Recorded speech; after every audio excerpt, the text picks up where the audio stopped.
It's Friday. It's 4 o'clock. It's new titles. Hello. Welcome to Short Fuse. Hope you are well. Do you like the new titles? They're quite good. I wanted to put the bit of Johnny with his little limp muscles, but Rob didn't put it in. But it did show him trying to do a curl, which was pretty poor. But Johnny's having an exciting time, aren't you, Jonas? He's not here today. Where is he, guys? He's in a weird dungeon. That's all we're going to say, in Berlin. And judging by the pictures, Johnny's up to... He won't be back. Yeah, he won't be back. He's doing something that's quite, how do we put it? He's in and out a lot, Johnny, right now. Aren't you, Jonas? So have a good break. We shall see you back next week. Podcasters, hello. Apparently podcasters are doing well. Is that right, Rob? Mm-hmm. Very good. Although Rob looks like a Vietnam vet the last week. He's got one of these little bandanas. It's pretty awesome. And also frightening. And also we've got a little new feature. So I'm going to have a letter every week. And the letter this week is E. There you go. Anyway, I don't know why that's there, but why the hell not? Let's talk about our top story today. And the top story today is all about smart meters. Oh, yes, not so bloody smart. Don't know if you've got one. Who's got a smart meter? Pri? No. You decided not to get. Alex, you got one? Not yet, No. anyway. Rob, in the new house? No. Anyone in there got a smart meter? Yeah. No, only Freddie. Typical Freddie would have one. Anyway, most normal people haven't had a smart meter yet. Only people like Freddie got one. And the reason is because, frankly, the energy companies have been pretty crap at getting them out, right? And the Citizens Advice has basically said this idea the government has of having everyone doing them by 2020 is ridiculous. We're never going to make it. Extend the deadline to 2023. 53 million smart meters are supposed to be sent out in the next 2 years. It's never going to happen, is it? And what they've said is that their helpline has been flooded by people calling up who really have a problem with the equipment, and often they have a problem with the fact that once they change suppliers, if you switch suppliers, what happens is sometimes, especially the first generation smart meters, they stop working. And the interesting thing about all this is a recent report from a group of MPs said that on average, once you put it in, for most people, a smart meter will save you 11 quid a year. What is the point? So, I think this is absolutely spot on. This is a bit of a folly. They sound like a good idea. Trouble is, we haven't got enough technology built into our houses for them to work.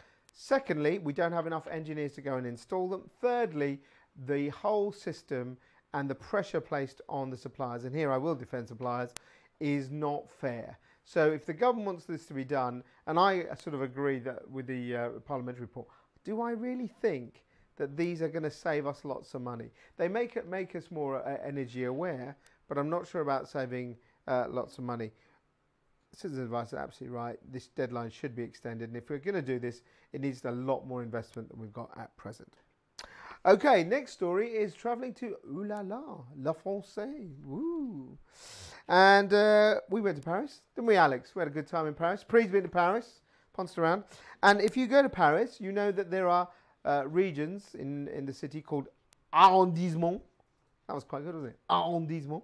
And these arrondissements are like little neighbourhoods anyway. Angers, which is a big, obviously, energy called Engie here. I don't know why it's called Engie here, but Angers in France. Anyway, they've teamed up with Nexity, which is a real estate company, and they're developing a plot of land, an industrial area, where they're going to have basically an eco-city within Paris. This will be an area with houses, hotels, all energy efficient, all smart, dare I say, all connected up. And they are hoping to get it built, I think, Pri, you said within 5 years, something like that, yeah? 4 to 5 years. So there you go. Now, you could say this is a real plug for an energy company trying to say, oh, here we are, look at us, what we're doing. I think it's quite a good idea because if you've got what we call brownfield sites, you know, land that's not being used, and you really think that you can show the public visualizing that if you do these things, if you put in certain measures, they work, why not create a test place to do it? And you think this is a bit weird, but if you're old enough, like me, sadly, you'll remember the Docklands.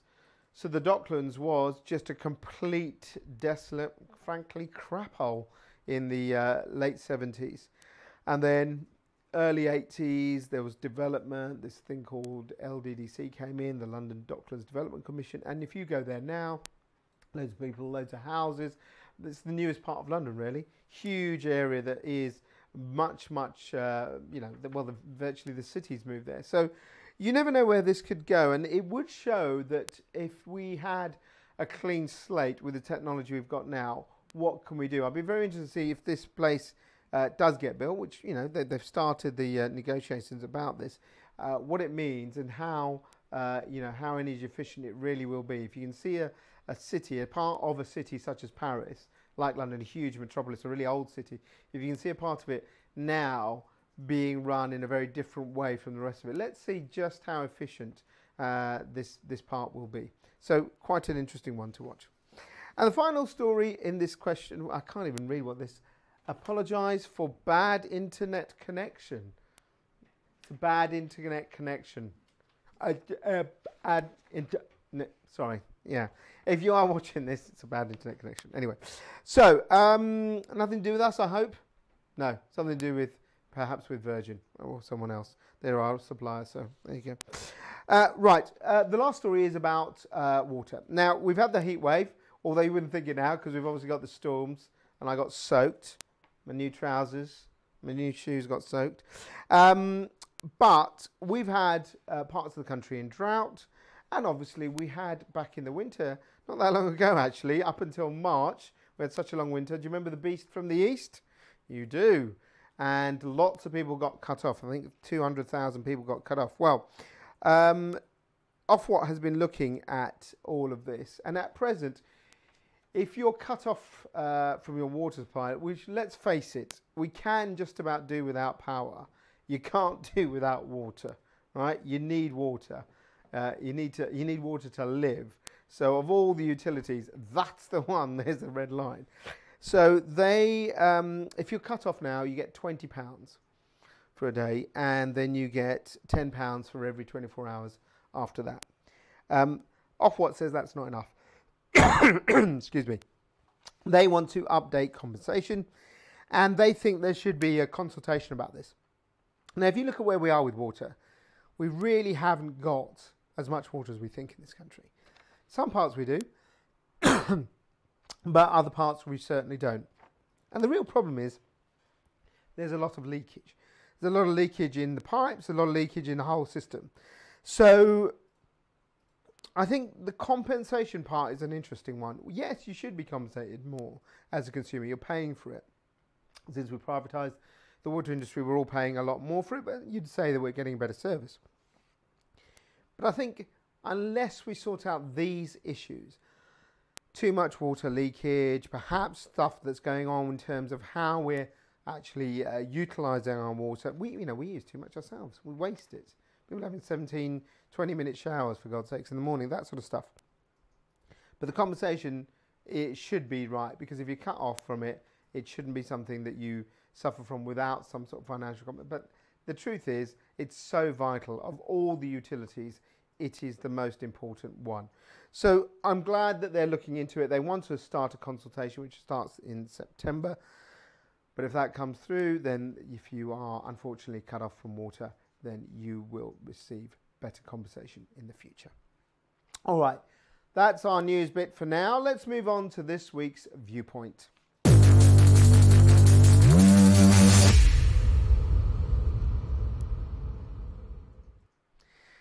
Now, this is a very interesting story about drugs. Drugs, man.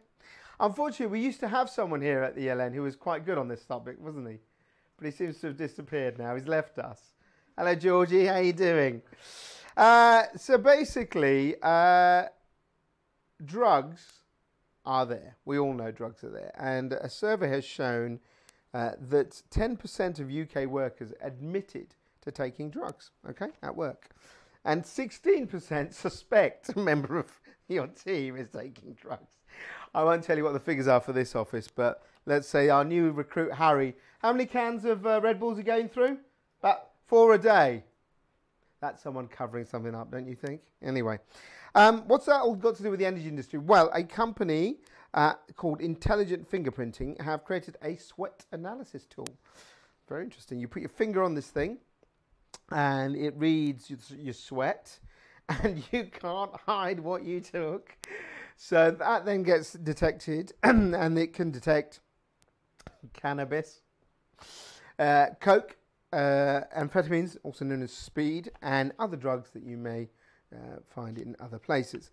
The sampling is very quick, and they get a result within 10 minutes, and then you obviously can give the person a right rollicking, or perhaps give them a promotion. Who knows where you work. Where is all of this got to do with us? Well, in the energy sector, let's be serious. We work in a very dangerous field. A lot of people out there put their lives on the line using high tension cables, electricity, gas, all of that. And so HSE, health and safety is so important in that. You really do need to know, in all seriousness, if your staff have a problem, and you need to be able to help them to get around it. But you certainly shouldn't have these people working on fixing things. And so what this company is trying to do is raise the awareness and help utility firms to do this. So what do I think about it? Well, you could say there's two things. When does your private life stop being your private life and become your work life? Well, I think if you come into work and you are still hungover, which many of us have done, including myself, you could say you're affecting your job, okay? Drugs are a very different thing. Because drugs are one of those things that can not just be something that affects you after a weekend out, but can be something that's actually an issue, a real issue. And you have no idea how some of these drugs will affect you in a work job that is incredibly dangerous. So if you are installing a huge mains electricity point, or you're putting in a gas pipe, or you're doing something, on a high building, installing a solar panel or something like that, and you're still under the influence of whatever you took, then you're a risk not just yourself, but to loads of people. Will this take off? I don't know. Companies have their drugs policies. All big companies do. We've got one here, which is, we don't want to know. But no, we do have a drugs policy as such. And you really should not be allowing this sort of stuff to happen. Whether monitoring is the way to go, I'm not too sure. I think perhaps there is a case for saying, you're going to do this big job, we're going to test you. They do it with pilots. Pilots, you hear it all the time. A pilot is taken off the plane because they did a test before and he was too drunk or whatever, stuff like that. So, doctors, nurses, they have to do these sort of things. So it could be something that comes into the utility industry. I think is one to watch. I do think having some sort of checks are good. Whether mandatory testing is right or fair, that's a debate for other people to have. Let me know your views. Let us know what you think. Get in touch with us. You know the usual stuff. Drop the emails and all of that stuff. And now we're back to the classic. It is the Hack Hutch.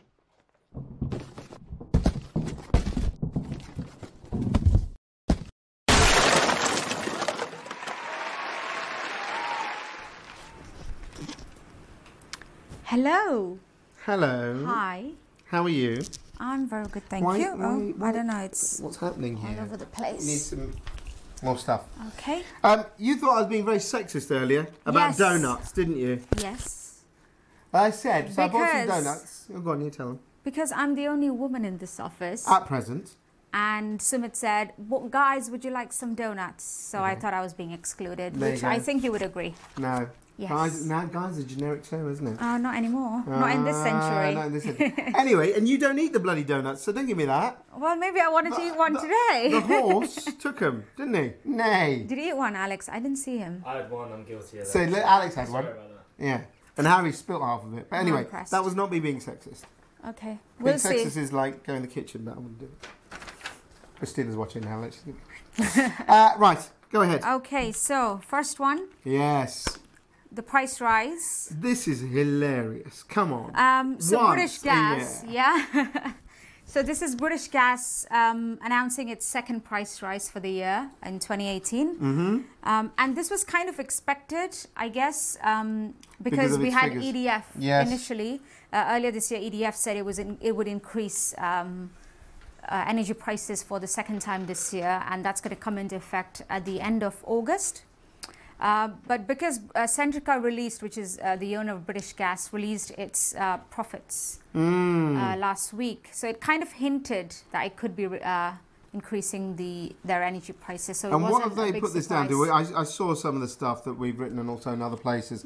What was their excuse? So it's something that we've been hearing almost every single time anyone increases their prices, and that's wholesale energy costs, in addition to the government policies to support the low carbon economy. And why it's also interesting is because Ofgem as well, I don't know if you saw the story about Ofgem recently said it is also increasing the amount that suppliers can charge vulnerable customers. Yes, £47, isn't it? Yeah, £47 a year. It's been increased. So Ofgem also said that's because of the wholesale energy costs rising, and that's due to the rise in oil prices feeding in. So I mean, it was expected that British Gas used Ofgem as well in their statement. What, do you know the percentage it's gone up by? So that's 3.8%. Yeah. And that's going to add about £44 to the average dual fuel bill. And that will take the total up to £1,205 a year annually. But haven't they got rid of their standard variables? They're getting rid of all of it. They want to get everyone onto these fixed deals, Fixed deals. So yes. So as part of obviously the government and Ofgem's drive to get rid of standard variable tariffs, British Gas said it has started to do so. So there's no new standard variable tariffs for new customers. So if you're with British Gas and your contract was coming to an end, instead of like it used to be, you would be automatically moved on to standard variable tariff. Now you're going to be moved on to their fixed tariff. But that fixed tariff that you're going to be moved on to is also increasing. But British Gas said it's cheaper than the standard variable tariff currently. So what interests me is that always, I mean, energy firms, we accept that if prices go up, they have to put prices up. You can see that, the wholesale price. But they always seem to announce it right now, don't they? Just when most people are on holiday. Away. Exactly. Next one. Next one from Westminster City Council. Another interesting one because it has launched a consultation in order to improve air pollution, improve air quality in the borough. It is suggesting a surcharge in parking for polluting vehicles. So this is for diesel cars, so old diesel cars that emit a lot of emissions. So what it's suggesting is a 50% increase in parking fees. Wow. So rather than drivers paying £4.90, yes, they would pay £7.35. And that's for for how long? An hour? An hour, yes, that's an hour. I think it's more than that, isn't it? No, it is an hour, I think. Per hour? Yeah. God, because parking in central London is very expensive anyway. Yeah, but I thought it was even more expensive than that. But anyway, go on. So it's going up to, or it's expecting, it hopes to increase it to 7.35. And if that does go ahead following the consultation, so as part of the consultation, anyone can submit their comments, their views, so any households or consumers. So if it goes ahead, 284 streets will be affected. Right. Across Westminster. You don't know where Westminster is, it's the heart of London, so the centre of the capital city. And the reason why they're doing so, like I said, is to improve air quality. But a trial at Marylebone and Fitzrovia earlier this year found that the number of polluting cars in the area reduced by 16%. So it's hoping to introduce this after. This is, I mean, look, diesel has now become the sort of devil world, isn't it? Like coal is, it's seen in the same way.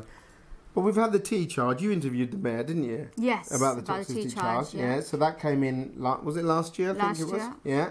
And now you're getting rid of. I mean, it does seem to be a bit of a literally money grabbing scheme, because if you really wanted to get rid of them, you could say, all right, ban all diesel cars from central London, wouldn't you? Yeah. You'd say get rid of them, but you're just charging people. I mean, it will obviously eventually be banned as part of the government's plans, but I think it's a step in the right direction.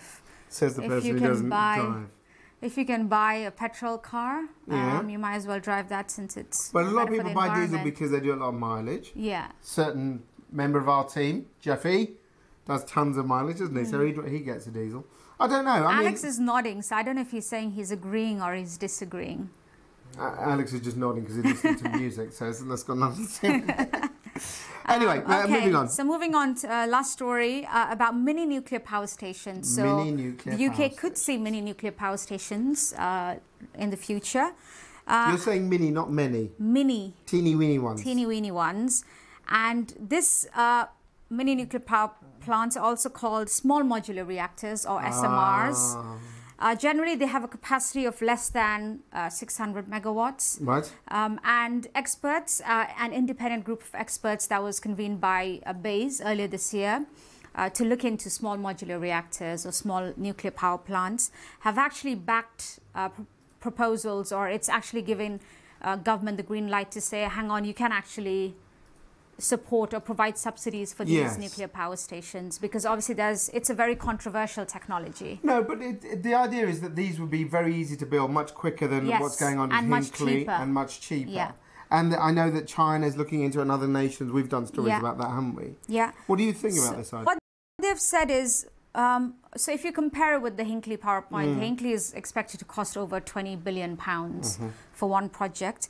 This, they say, could cost between 100 million and 2.3 billion. Right. So obviously the costs are significantly lower than a big power station. And as Sumit said, it's going to, as well as with the costs coming down, it's going to be quicker to build, expected to be more efficient too. So they said, just like the government has supported offshore wind, the offshore wind industry, about how they've given subsidies and set up a supply chain funding scheme, they should do the same with this small modular reactors, and they think this could potentially be delivered by 2030 if the government supports it. One thing very interesting, I mean, you've been writing stories about nuclear reactors for years, obviously. When we sort of started, it was all about building 3 or 4 big plants like Wilfer and Hinkley and all of that. This looks like a step change in direction, trying to make nuclear more affordable, isn't it? Yeah, but obviously, like with Hinkley, we've had the big nuclear power stations before. Yeah. So we've kind of got that technology in a way. Yeah. But with this, it is obviously a new technology coming into mainstream the energy industry. So it is going to take a bit of time, even though we say it's going to be quick to build. Yeah. I mean, Hinkley is being delayed, and we don't know when that's going to happen. I'm waiting for a bus. But I mean, if this is a cheaper option and more efficient, cost-effective, it's quicker, then I guess it could be an option. Yeah, it could be. Yeah. And you did a story about fusion as well, didn't you, in the week? Nuclear fusion, yes. In America. This is something that I'm still trying to get my head around, to be honest. Robert believes in it. Rob thinks we can capture the power of the sun in the palm of our hands. Don't you, Robbo? Yeah. There you go. And Rob is working on it. Yeah, he's doing it. Anyway, and that's it? And that's it. And if you've got any stories for us to cover, or if you want us to come and film anything interesting, you can send us an email to stories@energylivenews.com. And enjoy your weekend. It's a classic pre-goodbye. Enjoy your weekend. Thank you, Pri. Right, let's give you some dates for our diaries, and let's start with our Power Ride, the Power Ride. And I'm delighted to say it's taking place on the 19th of September. Well done to Dan Sullivan and the guys and girls at CNG. Thank you so much. You've joined us, and you're going to be doing your event up there, and also all the guys and girls at, I can't say guys anymore, can I? You've thrown that into me. All the people at Power Direct. It doesn't sound right, people. Anyway, 2 lots of companies who have decided to back us, and we'd love you to get involved. So it is the 19th of September. We've got our own Power Ride taking place in Redbridge. Come and join us. All you got to do is cycle around a track, no cars. It's totally safe. We've got a road bike track, and we've got a mountain bike track, which Alex liked a lot last year. Come along, join us, and for every kilometre, we're asking you to just donate £1. So cycle around, and we're going to try and get to 10,000 K around the country. So we're going to £10,000. So big, massive thanks to the guys at CNG and the guys at Power Direct who've got behind us. You can do your own. Just count the miles you do on that day, on the 19th September. Count the kilometres you do coming into work. Have your own little ride. Organise your own thing. Get your own event. It's a great way to network. And also, in the week where we've had all these price rises and stuff like that, it's a great way of showing how well and how caring so many people are in this sector. We're raising money for rheumatoid arthritis. You probably know I've got it, and we have some of our friends in the energy sector also have the condition, and we're trying to raise that money, so we're going to do something really good with it and put it straight into research. Please get involved. So the 19th of September, drop us a line, give us a call in the office if you want to get involved, or email us, and we'd love to see you there. Moving on, we are registering people right now. Harry's on the phones, we're all on the phones for Expo. Expo is taking place on the 31st of October with Claire Perry, the Energy Minister. Delighted to say that Ian Funnell from ABB will be joining us, the CEO of that. And we're hoping to get 2 or 3 other big CEOs. I've invited them this week, so watch that space. We're going to have 30 sessions covering everything on 3 major themes. The first is, what is the future of supply? The second will be about energy independence, and the third will be about the technologies we use, including things like blockchain and obviously the smart grid stuff. If you're an energy end user, it is free. It is absolutely free for you to come along, and you will be able to network with your peers. You'll find out loads. It's been a great event. It used to be called the conference. It's now the Expo, so we've got to expanded it more, and you'll be able to find out about not just the policy issues that matter right now, but also the strategies you can take into your job to counteract the challenges up ahead. So get yourself registered. Harry will be sending emails out. Please reply. All you've got to do is say yes, and we'd love to see you there. And then to end the year on the 6th of December, we're back on the lovely Silver Sturgeon. We're celebrating the 2nd Energy Live Personality Awards.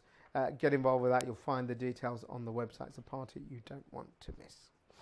Okay, any shout-outs, Fredo? Yeah. Oh. Kevin Corcoran. Yes? Re-water, have I had any leakage in my pipes recently? Yes. Have I had any leakages in my pipes? No. I service my pipes regularly, as you should, as should all people. Once you keep on top of your pipes, Kevin, you know just how they are. But I heard that you've had a few blockages lately, so I tell you what, I know a really good plumber might be able to help you out. Anyone else? No. Ah, not even Vicky. Where are you, Vix? That's outrageous. She's working. Yeah, there you go. All right, and finally, we sent Johnny out. This was a test. Sent Johnny out to make a film as quickly as possible. It's a dog's dinner, wasn't it, Alex? Dog's dinner. Anyway, he went out to talk about the heat wave just as the thunderstorms have broken. But in all seriousness, we asked people about the massive, huge rise in summer deaths. We've had 1,000 people. Can you believe that? During the recent heat wave, 1,000 people have passed away because of the extra heat and the pressures. But we asked people in the streets around here whether they thought this was a sign of climate change and, you know, is this global warming? What's really interesting is the general view, wasn't it, Alex? People they were quite happy with it. We're so used to such miserable weather that most people are quite happy with the sunshine. I think a lot of people were worried, though, about the effects of this on the vulnerably, like whether it's the very young or the very old. But in general, we seem that most of us, God, we're desperate for a bit of sunshine, so it's not too bad. Okay, and then just to end with, apparently, I think we should do this all the time. Was it International Lion Day? Today. Raw. There you go. So if you're a lion, you know a lion. If you've eaten a lion bar, hurrah. Pause for thought on that one. Get it? Not bad, is it, really? Alex liked it. Right, ladies and gents, have a lovely weekend. Next week, we're going for a little team day out, aren't we, guys? Woo! We're going to see the Meg.